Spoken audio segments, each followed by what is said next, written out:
Good morning. Hi, fam. Is the lighting way too dim? Hold on. Let me see if I can fix it.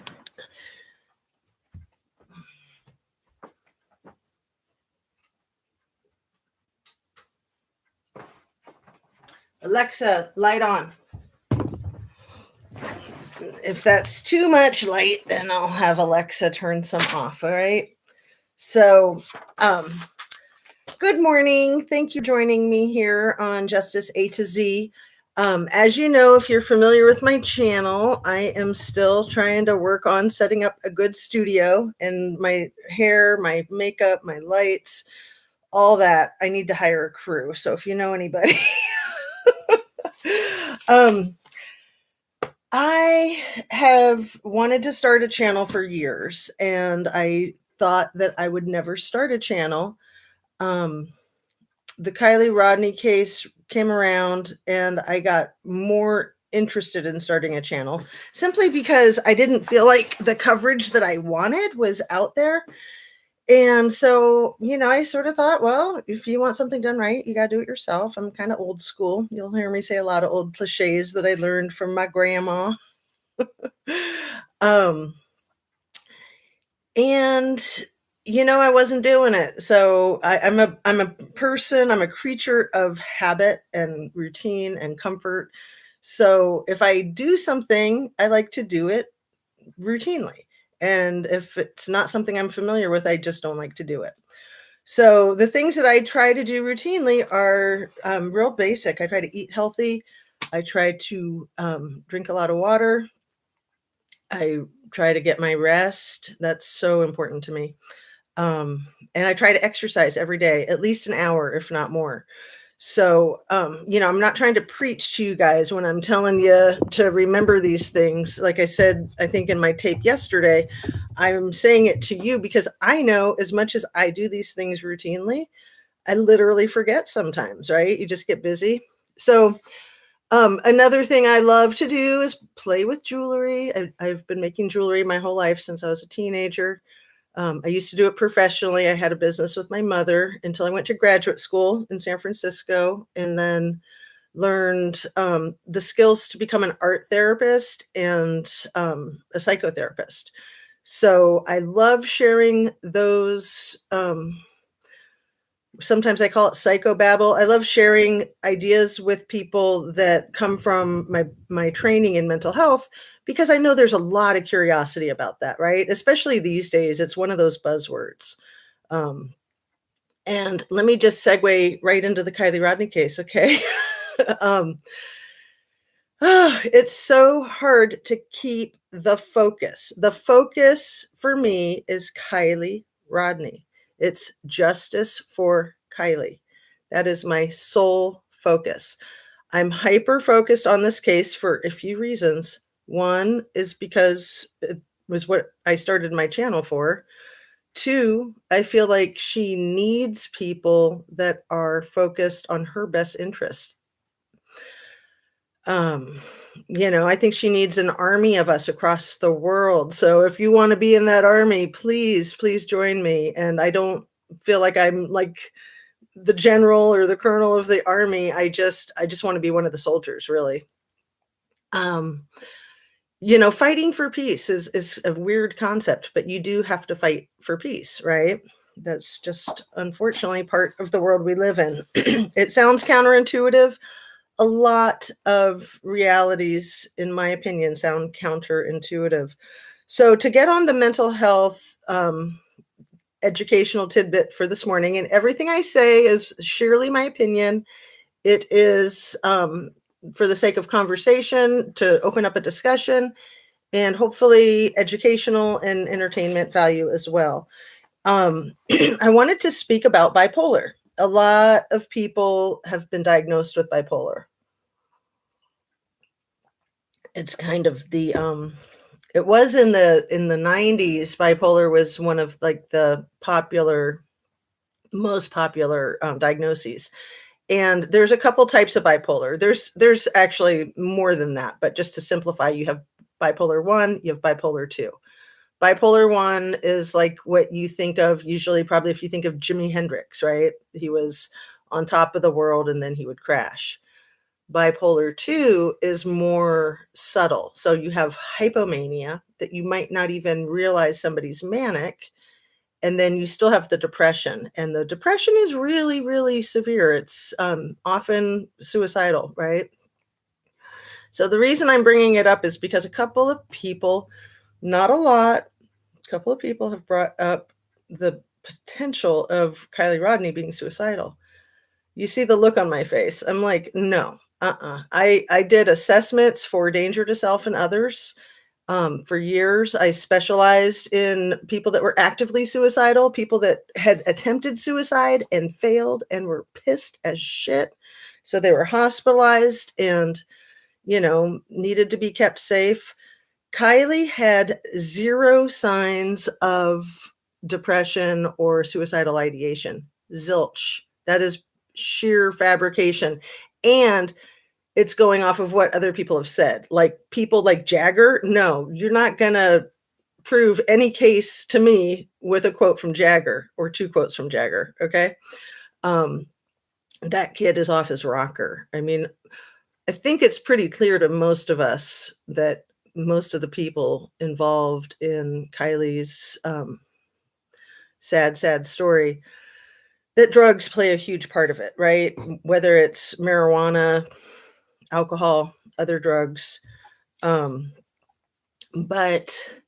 Kylie was not suicidal. Kylie was very ambitious. She had just finished her high school degree prior to even turning 17. She was a talented musician. She had been doing professional recordings, I believe, for about 12 months with like a rapper. And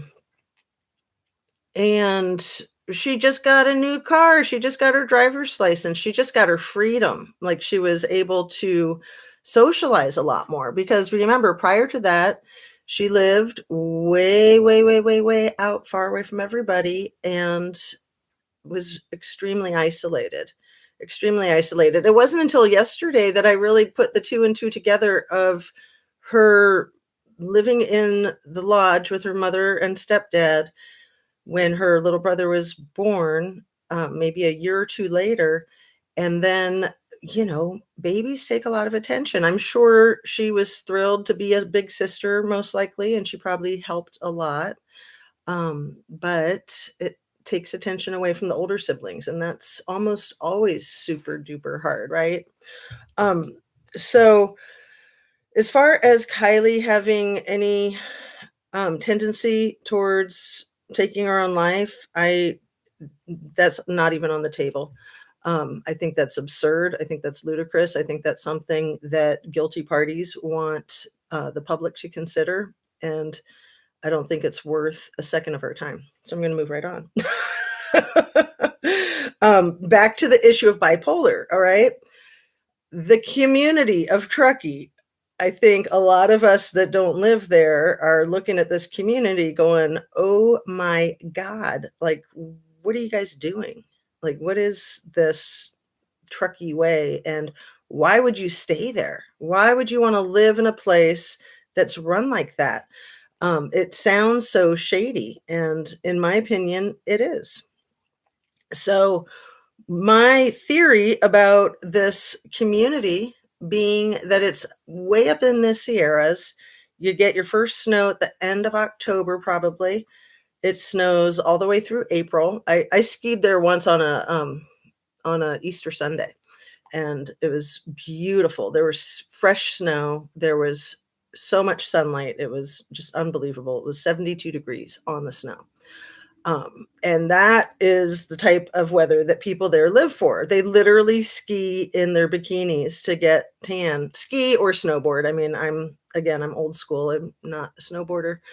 And most people are these days with the snowboard, right? You gotta be hip. You gotta be cool.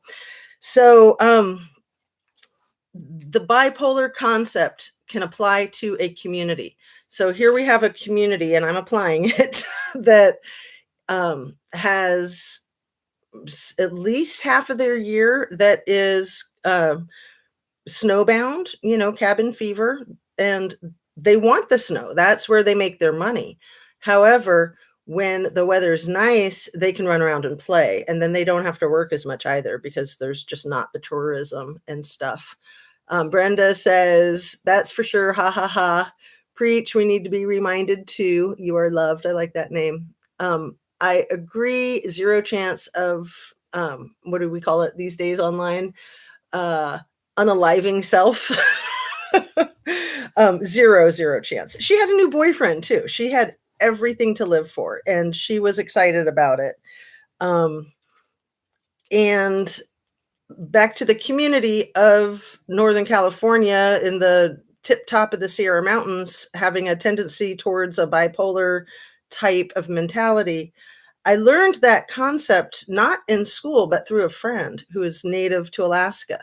She was born and raised in Anchorage.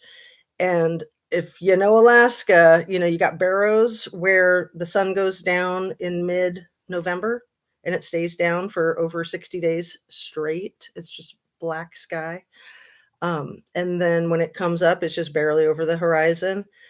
And the whole state of Alaska is like that to some degree. I mean, if you're as far south as a place like Ketchikan, you're not going to have black out like that for a number of days, but you will have a blackout for 20 hours of the day in the middle of winter and maybe 4 hours of what feels like a sunrise or a sunset. Like it doesn't feel like it's the middle of the day. Um, Anyway, my friend who's native to Alaska had shared that with me years ago, that the entire state of Alaska is bipolar. And in the summertime, people don't sleep. You know, they've got 20 hours of sunlight and then 4 hours of what looks like the sun is going down or coming up. And they're making up for all that lost time. You know, for 9 months, it's too cold to hang out outside. And when it's nice out, they make up for lost time. So, you know, it's just this morning, really, or maybe yesterday, that I started to think about the Sierras, the people, the mountain people that live up there being their own special breed of bipolar. And I'm not saying that in a condescending way at all. You know, there should not be any stigma with mental health, in my opinion. Everybody has a tendency to be manic at times and depressed at times, right? I mean, that's why the diagnosis is so common, because you can fit into it probably at some point in your life, every single one of us. So, thank you, Huffy Gal. Good morning, lovely. Hope you have a wonderful day. Me too. I hope I have a wonderful day. I am so freaking thrilled about my channel, you guys. I hit 100,000 views last night. Thank you. Thank you, thank you, thank you. As some of you might know, I only started my channel the very end of August. And I thought, you know, Kylie had been found a week prior. I thought this case is over and done with. And it wasn't. So I was like, okay, you know, maybe I'll just do a few videos about it. So here I am, 53, number 53 video, every single one of them about Kylie. And that's because I feel very, very connected to Kylie. I have 4 children. One of my oldest son is the exact same age as Kylie. My oldest child is a couple years older. So I've been a mother for over 20 years. I have 4 beautiful children, 2 boys, 2 girls. And, you know, I was a teenager once too, right? So Kylie reminds me of my own kids, and she reminds me of myself. And honestly, I feel like any of us could have been involved in a situation like Kylie's. So these are some of the reasons why I'm drawn to it. And some of the other, you know, I'm often talking about other creators because I feel like synergistically we're all working together, and we're also working together with the audience. It is crowdsourcing. It really is. And that is the power of YouTube. That's the power of social media. And it's a really positive thing if you harness it, if you focus it. It can go awry in a split second, just like anything else. And losers that make it go awry, I will block you. You won't see my channel. Okay. I just don't have time for it. I don't care if somebody wants to criticize me negatively. I'm not gonna take it in though. You can go do that on your own. And I am very, very open to constructive criticism. So, if you're being rude, I'm just probably gonna block you forever and ever. The only way you're ever gonna see my show again is on somebody else's profile. And I'm not gonna apologize for that either. People are so fucking rude these days, okay? Not just online, in person too. Like, what happened to manners? And, if dropping the F bomb offends some people, too bad. I mean, I really feel like it's therapeutic at times. So I feel like I need to say it when I need to say it. Anyway, the channels that I want to encourage people to keep up with right now, today, if you're interested in justice for Kylie, Living Lake Time is on it. Okay. This kid, I don't know what lake he lives at.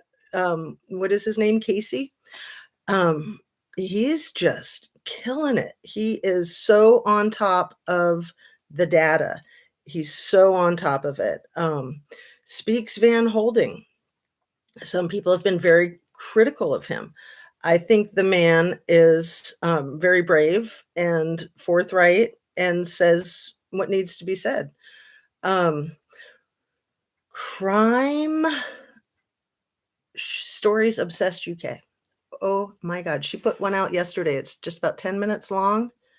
Please watch it. Please, please, please watch it. So Crime Stories Obsessed UK.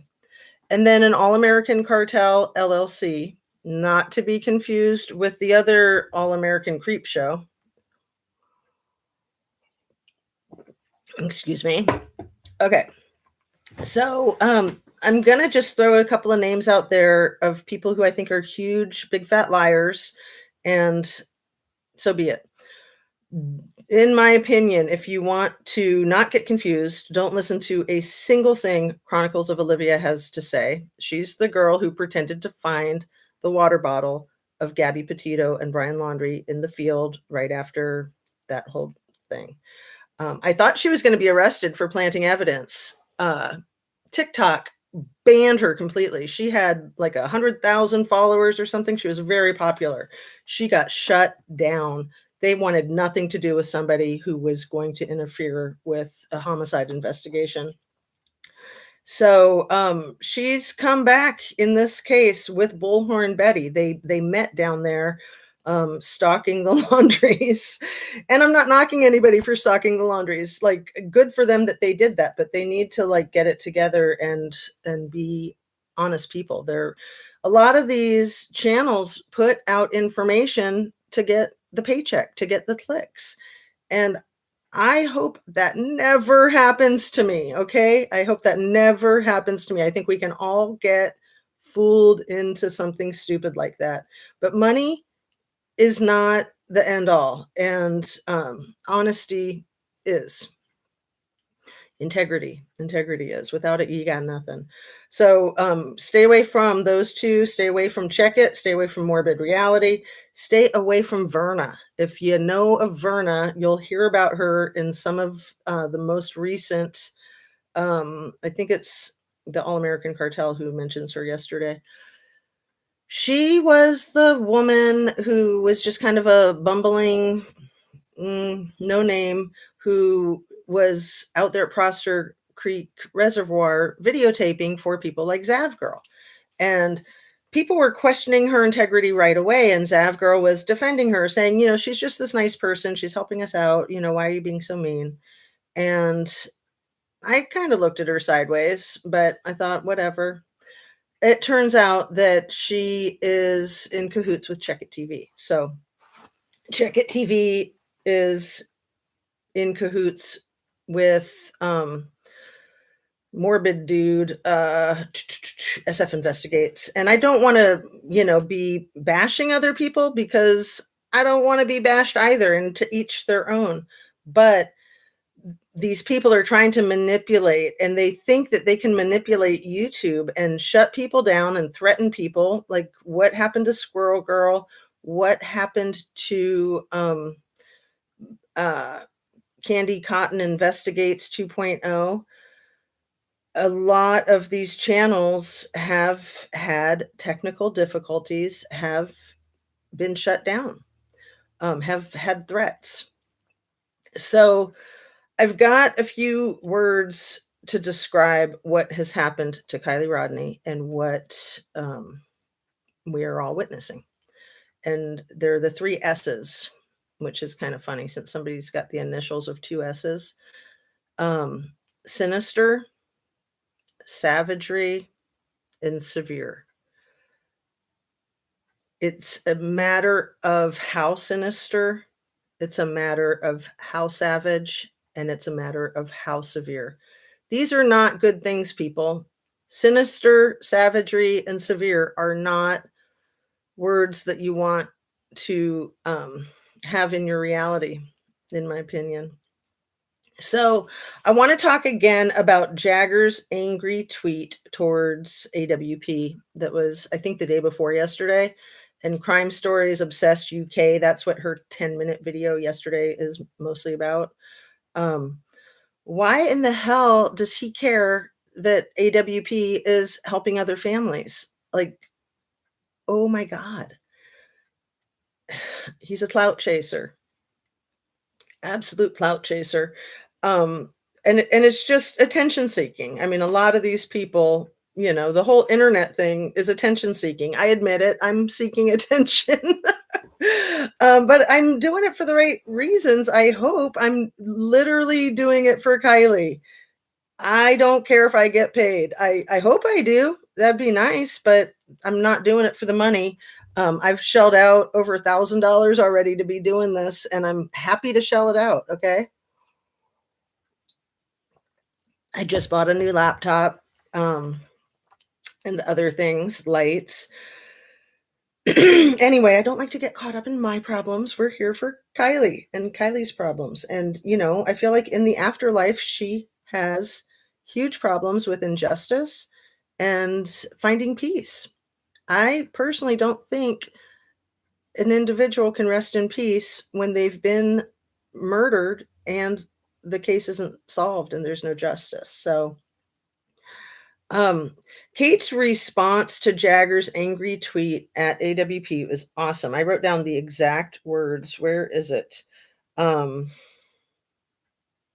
She said to Jagger, the tow truck driver's story isn't true. You know that, right? She may have deleted it already. She said that on his social media in a comment. And if that's a very sincere and accurate and not a manipulative lying comment, to me that says the tow truck driver's story isn't true. You know that, right? To me that indicates that that might be her in that videotape, the person who introduced herself to Nick as Kylie. And it also indicates that that wasn't Jagger in the ball cap, but somebody with his dimensions, height, weight, hat, hair. Anyway, like I said, I think that might have been deleted already, but I learned about it in Crime Stories Obsessed UK. She's really good. And I wanted to point out Nate. I'm sorry, my frog throat. Hold on a second. Which Nate, you say? We have half a dozen to choose from. Which one would you like to focus on today? It seems that Nate Hembrick is the one that Kylie was dating and that was an old boyfriend of Sammy's, an ex-boyfriend. Nate Hembrick's father and grandfather are extremely influential people in that community. They control everything when it comes to finances. So sorry about the phone call. Let's see. Took me right off my track. So Nate Hembrick's father and grandfather, his dad doesn't work for the Forest Service or the fire thing. His dad controls everything in the area. Okay.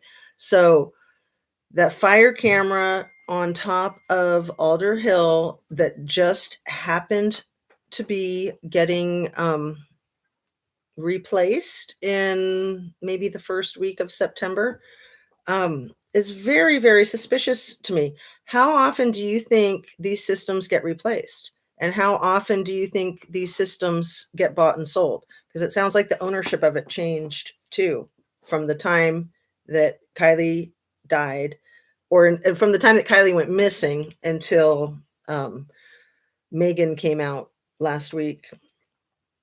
Megan. So anyway, think about the Hambricks and the influence that they have politically, financially. It's huge. In my understanding, you can't get any higher than where they are at in the positions of power in that area of Truckee. So Megan and that video stuff that everybody's talking about, and everybody's either in on it or they're out on it, and then there's this huge divide and everybody's fighting and everyone's saying you're stupid, no you're stupid. Megan talked about what we were going to see in the next 24 hours. Do you remember that? If not, go back and watch some of those ridiculous tapes that she was on these panels.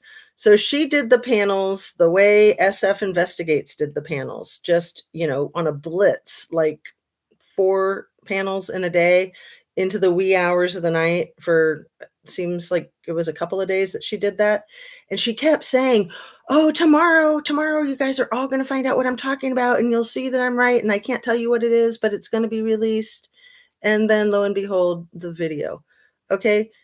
Is there anybody out there who trusts this Megan person? Because she's sus. And those videotapes or the videotape, why would that get leaked on the interweb? I like to call it. Why would that get leaked on YouTube? That discredits your evidence, okay? Flat out, straight up. It discredits your evidence. You preserve your evidence for the integrity of the case. So this case is not a cold case. This case is a hot case. I got that from T-Rev 757. No, it was a comment. I think he posted it on his community page or something. This is a hot case. They keep acting like it's cold. They keep trying to starve the public of any information, any new information, so then they can feed you something like Megan and you're going to accept it because you're just like, a dog being thrown a bone. And then the videotape footage, she primed everybody for that videotape footage. Their biggest concern was if people weren't paying attention, they released the video footage and nobody paid attention. Nobody cared. People are like, yeah, whatever. We're talking about these other cases. That's my opinion, that was their biggest concern. So that's why they sent Megan out. And they couldn't find anybody better than that. They couldn't find anybody that was more credible, that could sell their story a little bit better. So let's see. Another person that came out of the woodwork who I don't trust at all. I'm just going to say it. Hugh Grace. First of all, in my experience, he's one of the first true crime YouTubers. The second of all, it seems as though he took a big break. Third of all, he is extremely pompous and condescending. And what did he say? Like, oh, if you can't believe what I'm feeding you, then check yourself into a psychiatric facility. What? God. Right. If you can't bow down to one person, then yeah, you're nuts. Talk about gaslighting. Oh my goodness. So I'm gonna just cover a couple more things. We're at 29 minutes already. I swear I don't know how this time flies like that. The Truckee community has the spotlight on them, and they do not want that. But that spotlight is going to stay until they get it together and bring justice to this young woman who should be alive and living her life, right? So yeah, about Megan again. Why was she privy to that information? Why did Megan, of all people, know that this videotape was going to be coming out in 24 hours? Like, did everybody in Truckee know that? I doubt it. You have to ask yourself these questions. I mean, the whole thing to me is just a stinking pile of crap. And it doesn't change anything. I mean, just like police body cams, they're great. They can be very informative, and I think that they're necessary, but it doesn't tell you the whole story. It can be taken out of context still. And different angles, like in the George Floyd beating, there was the one videotape that everybody saw, and then there was the videotape that the off-duty female firefighter made that people didn't see until the end. And when somebody shared that video with me, the whole thing hit me so much harder. It was more devastating. And there was also some of the reverse of that, because in her videotape, it was more obvious that everybody there did everything they could to try to help him. So I was happy about that. But it was just a different angle. It was the exact same time and place and people and scene. It was just a different angle, and it showed so much more. So videotapes are not the end all, but that is the feeling that I get from this videotape release, is that the people trying to hide the truth were like, oh, everyone's into YouTube, everyone's into videotapes. We got to come up with a good videotape. We got to come up with a good videotape. And we all know that Check It TV and Verna were out there at night at Prosser Creek Reserve. Just people, just stop with the BS, okay? Just stop with it.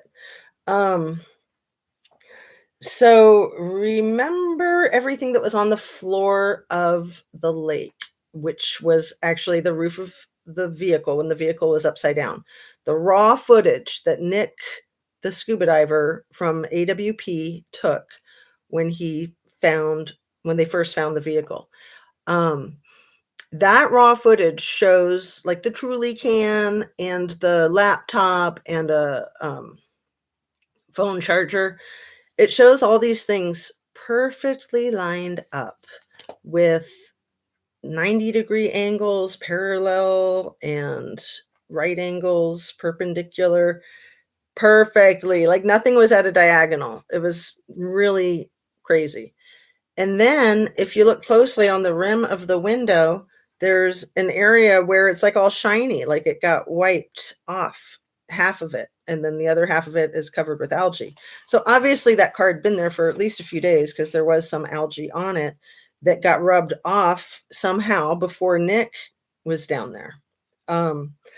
So you got to ask yourself, how did that stuff get there perfectly parallel and perpendicular to itself and each other? Like, really? Just floating in the water? I don't think so. So I think that that's all I have for today at the moment. It is 33 minutes, and I try not to go much more than that.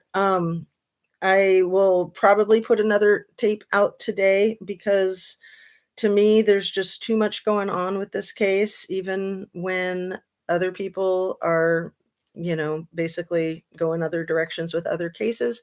And that's absolutely fine. Absolutely. I have no strong feelings about people doing their own thing. Everybody should do their own thing, right? I'm going to read a couple of these comments. Liked already. So few likes, not hard to appreciate by doing so. Thanks for reminding me. Hit that like button if you don't mind. Subscribe, share.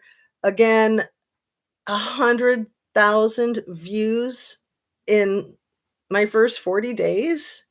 Wow. Thank you kindly, people. Thank you kindly. I think I'm up to probably about 1,800 subs. And that to me is extremely meaningful as well. So everybody have a great day, and drink your water, eat your protein, eat your fruits and your veggies. Be nice to yourself, be nice to the people around you. Don't allow people to be jerks to you. Keep your personal boundaries, your personal space. Oh, one last thing, okay? When people are being jerks to you, they're showing their ass. Have you ever heard that saying? That person is really showing their ass. You wanna know who's really been showing her ass since day 1 of Kylie missing? You know who's been showing her ass. The initials SS. Brace yourself. If you go look at that video from Crime Scenes Obsessed UK, it's about the 10-minute mark. That girl is showing her ass like nobody is showing their ass except in X-rated crap. Holy caboli, Batman. So when somebody's showing their ass, they're showing you who they are. They're showing their true colors. When somebody is literally showing their ass, they got no shame, right? No shame. So on that, be humble, be kind, be yourself, and take care of yourself. Have a great day. Peace out, and I hope to see you later on today. Thanks again. Take care. And end.